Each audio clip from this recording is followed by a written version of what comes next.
There's a kind of person we all meet, the fool. He's not always loud. Sometimes he's charming, funny, even confident. But look closer and you'll see something strange. He laughs at the wrong time. He argues when he should listen. He acts like he knows everything, yet understands nothing. The fool is not about intelligence. He can be smart, educated, even successful. But wisdom, that's what he lacks. Because the fool's greatest weakness isn't his mind, it's his heart. He can't see himself clearly, and that blindness costs him everything. The book of Proverbs says, "The way of a fool is right in his own eyes." That's the essence of the fool. He believes he already knows.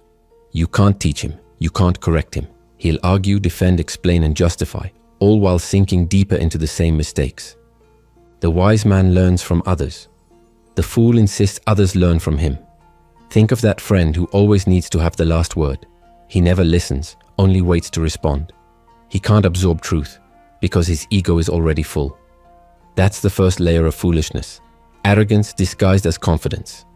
It's not that he's incapable of understanding. It's that he refuses to humble himself long enough to learn. And pride always costs more than ignorance. If you watch a fool's life long enough, you'll see a pattern. Nothing is ever his fault. He blames the government, his boss, his parents, his partner, the economy, even fate itself. Everyone is guilty but him, because accepting responsibility means admitting weakness.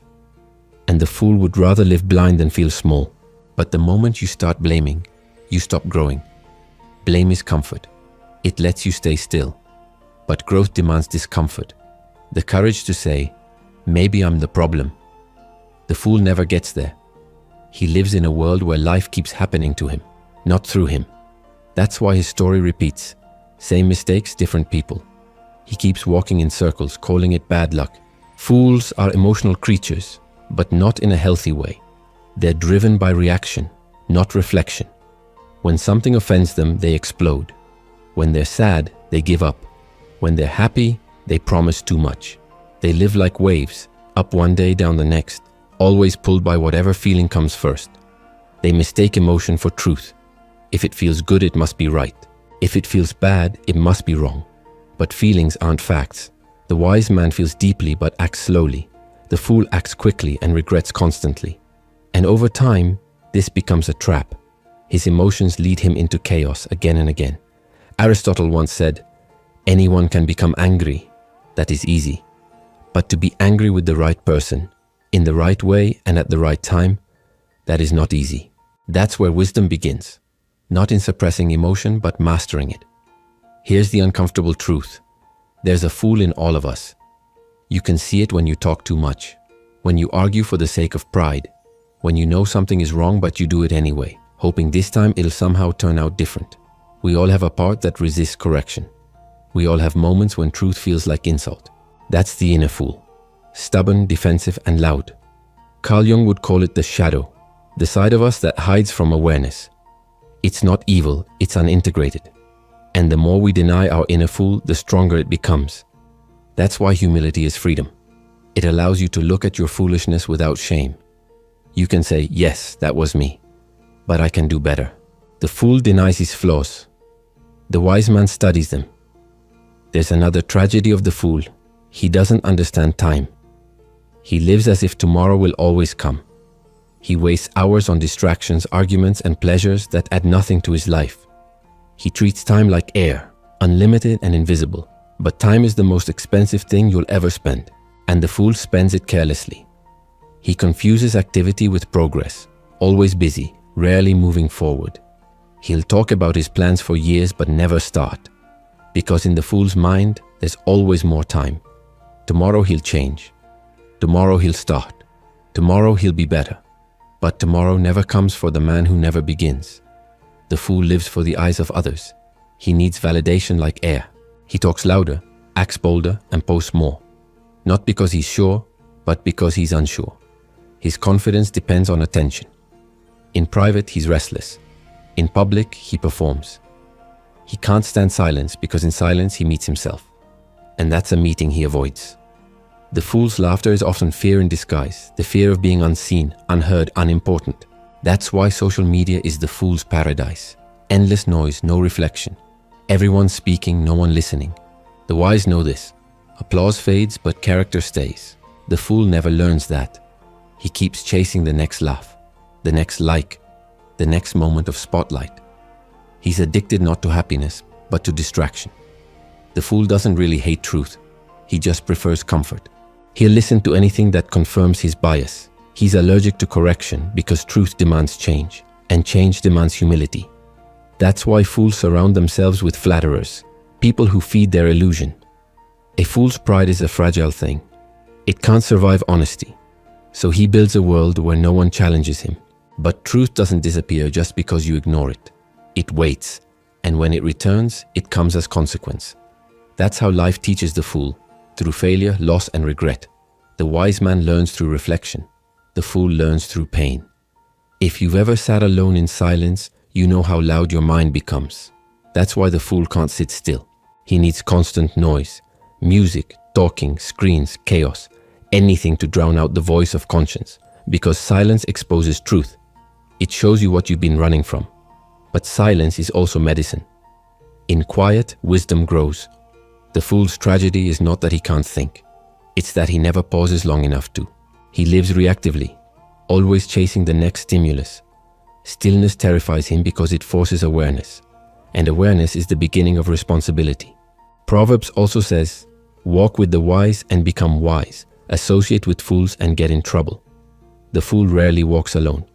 He gathers others like him, loud, reckless, immature. They reinforce each other's blindness. They laugh at wisdom. They call maturity boring and foolishness fun. But over time, that circle becomes a cage. No one inside it grows because growth requires discomfort, and fools avoid that. Watch your circle. You'll either rise with the wise or fall with the foolish. If you're surrounded by people who always tell you what you want to hear, you're not surrounded by friends. You're surrounded by mirrors. The final teacher of the fool is always consequence. He ignores advice, rejects wisdom, and mocks warning until reality arrives. Then comes the fall. It might be financial ruin. It might be heartbreak. It might be shame, regret, or loneliness. But consequence is the fool's only real teacher, because pain speaks a language that pride can't ignore. And that's why sometimes life lets the fool fall, not to destroy him but to wake him. It's mercy, disguised as punishment. Because the fool who learns through pain can still become wise. But the one who stays blind in pride, he becomes tragic. Here's the irony. Every wise man was once a fool. The difference isn't that the wise man never erred. It's that he paid attention when he did. The fool falls and blames. The wise man falls and learns. That's it. It's not intelligence, not status, not education. It's humility, the ability to say, "I was wrong." That simple sentence is what separates the path of the fool from the path of wisdom. The modern fool isn't just the village idiot anymore. He's online, confident, and opinionated about everything. He confuses loudness with leadership. He debates topics he's never studied. He mistakes visibility for value. And worst of all, he thinks being seen is the same as being significant. The modern fool has all the tools for learning, books, mentors, podcasts, information, yet he uses none. He's surrounded by opportunity but trapped by ego. Because in the digital age, it's easy to appear wise without actually being wise. You can quote philosophers, copy thinkers, mimic confidence, but you can't fake depth. Wisdom requires silence, struggle, and patience. 3 things the modern fool avoids. Carl Jung once said, "Fools and wise men are brothers, separated only by awareness." The fool is what we all start as, innocent, curious, impulsive, but the danger is staying there. The fool's shadow is chaos, the part that refuses growth, that mocks order, that fears responsibility. In mythology, the fool appears everywhere. The jester, the trickster, the clown. He's entertaining, unpredictable, often underestimated. But hidden inside the fool is the potential for transformation. Because the fool's openness, his curiosity, his willingness to explore, can also become the seed of wisdom, if only he learns to listen. That's why, in Jungian terms, the fool is the beginning of the hero's journey, the innocent who must fall, fail, and awaken. Every wise man, every teacher, every prophet started there, naive, reckless, untested. Wisdom begins when the fool becomes aware of his foolishness. To grow means to change, and to change means to lose something, your habits, your comfort, your self-image. The fool resists that. He wants the reward of maturity without the cost of discipline. He wants respect without responsibility. He wants success without sacrifice. But life doesn't work that way. Growth always demands death, the death of who you used to be. The fool clings to his old self because he fears emptiness, but only empty hands can receive new wisdom. The wise man isn't someone who knows everything. He's someone who's willing to let go of what no longer serves him. There comes a point for every fool when life stops laughing with him and starts laughing at him. He sees the pattern. He notices the repetition. He realizes he's the common denominator in every mess he's made, and that's the moment of awakening. Some break, some change. The smart ones, the humble ones, use that pain as fuel. They stop blaming. They start listening. They begin to rebuild. That's when the fool begins to fade, and the man of wisdom starts to emerge. The moment a fool realizes, I have been foolish, is sacred. It means light has entered the room. The fool who becomes aware of his foolishness is no longer blind. He is learning to see. It's like a drunk man sobering up at dawn, seeing the mess he made, but also realizing the night is over. This awareness hurts. It always does. But pain is not punishment, it's invitation. It's life saying you can start again, but you must start honestly. Every wise man you admire, from Socrates to King Solomon, began with humility. Socrates said, I know that I know nothing. Solomon wrote, with humility comes wisdom. Humility doesn't mean thinking less of yourself. It means seeing yourself clearly, both your light and your shadow. The fool defends his image. The wise man defends his growth. When you can admit you are wrong, you create space for transformation. When you can laugh at your past foolishness, you prove you've outgrown it. Humility is the soil where wisdom grows. Without it, truth cannot take root. The fool speaks to be heard. The wise speak to be understood. And the rarest of all, those who listen to learn. Listening is what turns experience into understanding. The fool interrupts advice because his ego needs to protect itself. But silence, real attentive silence, is the mark of maturity. A wise person listens, reflects, and then speaks slowly. That pause is not weakness, it's power. Because in that pause, truth has time to enter. You can always spot a fool by his repetition. Same habits, same mistakes, same excuses. He doesn't learn because he doesn't reflect. The fool confuses experience with wisdom. He thinks time alone will teach him. But time doesn't teach, reflection does. The wise man stops after every fall and asks, why did this happen? The fool keeps walking and says, bad luck again. Until you break your own pattern, your life becomes a rerun. Different faces, same script. Pain has two uses. It can build or it can break. The fool runs from pain. He hides it behind jokes, addictions, or distractions. But the wise see pain as a compass. It points to what needs attention. When your heart hurts, it's not betrayal. It's information. It's showing you what matters, what's wrong, what must change. Ignoring pain keeps you shallow. Facing pain makes you deep. Every wound you look at honestly becomes a doorway to understanding.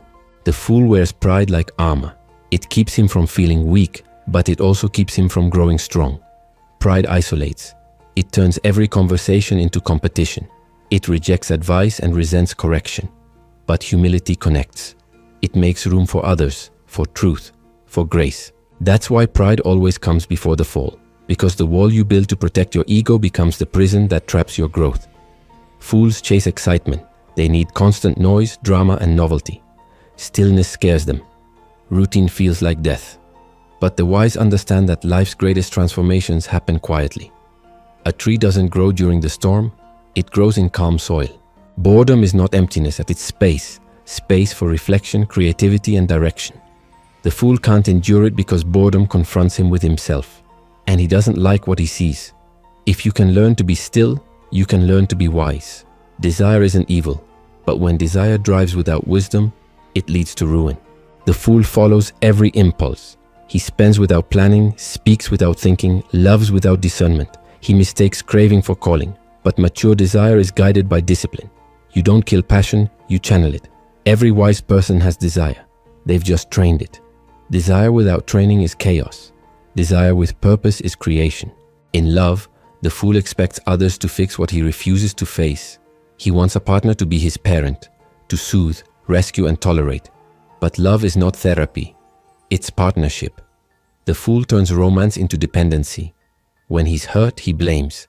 When he's afraid, he controls. When he's insecure, he performs. And when it ends, he calls it betrayal. not realizing he was never ready for love, only comfort. The wise man learns that love is not about getting, but about giving, from a full heart, not an empty one. Until you heal the fool inside you, every relationship becomes a reflection of your chaos. Some fools actually achieve success, but they can't sustain it. They mistake luck for mastery. They think early wins mean permanent wisdom. But success doesn't make you wise. It exposes who you are. If you lack discipline, success amplifies it. If you lack gratitude, success blinds you. That's why many who rise fast fall faster. Wisdom doesn't come from success. It comes from what you learn after you lose it. Death humbles everyone, but the fool avoids thinking about it. He lives as if he'll live forever, chasing pleasure, ignoring legacy. The wise think of death not with fear, but with clarity. They ask, if I died today, what would remain? Memento mori, remember you must die. That phrase isn't morbid, it's freeing. It helps you live intentionally. The fool avoids mortality and wastes time. The wise face mortality and live meaningfully. Every culture, every scripture warns about the fool. In the Psalms, the fool says in his heart, there is no God. That's not about religion alone. It's about arrogance. Living as though you are your own God, answerable to no one, accountable to nothing. Faith in any form humbles you. It reminds you you're not the center of the universe. The fool believes he's in control of everything until life proves otherwise. Faith grounds the wise. It teaches surrender without passivity, strength without pride. The hardest lesson is this: you will always carry a bit of the fool inside you. Wisdom isn't the absence of foolishness, it's awareness of it. The key is to notice when the fool shows up. When you talk too much, defend too quickly, react too fast. Then pause, step back. Ask yourself, am I acting from wisdom or from fear? That small moment of reflection saves years of regret. No one is doomed to stay a fool. Redemption begins with honesty. Look at your patterns, own them, then take small steps. Read, listen, apologize, practice restraint. Wisdom doesn't come overnight. It grows quietly with every choice you make against your old self. The fool seeks transformation in a single dramatic moment. The wise build it one humble day at a time. If foolishness had a single source, it would be ego. Ego needs to be right. It needs to be seen. It needs to be superior. But ego can't coexist with growth. To learn, you must admit ignorance. To love, you must risk rejection. To lead, you must serve. Ego resists all three. That's why every spiritual tradition, from Buddhism to Christianity, teaches the death of self. Not self-hatred, but self-awareness. When the I becomes smaller, truth becomes clearer. Wisdom doesn't feel like winning. It feels like peace. The fool seeks stimulation, endless highs and lows. The wise find stillness, quiet confidence, calm strength. Wisdom isn't loud. It doesn't need to announce itself. It simply acts rightly, consistently, compassionately, even when no one's watching. That's the true mark of growth. Doing the right thing not for reward, but because it's right. The world will always have fools. It's part of the balance. In stories, the fool often plays a sacred role. He exposes hypocrisy, breaks convention, reveals hidden truths through humor. Even in our foolishness, there's potential. But the tragedy begins when the fool stops learning. The world doesn't need perfect people. It needs humble ones, willing to evolve. If you stay teachable, you stay alive inside. 3 simple practices. 1. Seek reflection, not validation. Ask for honest feedback. Don't argue with it. 2. Choose silence daily. Spend time in thought or prayer. Let your mind breathe. 3. Read and listen to the wise. Not to copy them, but to sharpen your perspective. Wisdom isn't found in age, it's found in awareness. And awareness grows when you slow down enough to see. When the fool begins to walk in humility, something beautiful happens. He starts to laugh differently, not at others, but with them. He speaks less, but says more. He listens longer and learns faster. He still stumbles, but now he notices why. That's the birth of wisdom. When foolishness becomes your teacher, not your identity. The fool doesn't disappear. He evolves. His curiosity becomes insight. His energy becomes discipline. His humor becomes light. The wise man is simply the fool, reborn through awareness. In the end, life keeps teaching the same truth. Pride blinds, humility opens. When you think you know everything, you stop learning. When you admit you don't, life becomes your classroom. The fool says, I already know. The wise says, teach me. And that single difference changes everything. Maybe you see pieces of the fool in yourself. in your pride, your defensiveness, your mistakes. Don't despair. Every great teacher, every deep thinker, every enlightened soul was once blind too. They just decided to open their eyes and keep them open. That's all you need to do. Stay teachable, stay curious, stay humble. Let your foolishness remind you where you came from, and let wisdom show you where you're going. The fool laughs at the truth. The wise listens for it. Be the listener. Because in a noisy world full of jesters, silence is strength. If this message reached you, don't just nod and scroll on. Do something small today that honors your growth. Listen instead of talking. Apologize instead of defending. Reflect instead of reacting. Wisdom doesn't start in a library. It starts in moments like this, when you decide you've had enough of being blind and you open your eyes to see. The fool lives by pride. The wise live by practice. Choose practice. Because every humble act today builds the peace you'll need tomorrow. Leave your thoughts in the comments section below. Like the video and share with your friends and loved ones. If you are not subscribed to this channel yet, then hit that button for more psychological insights to build your soul and body.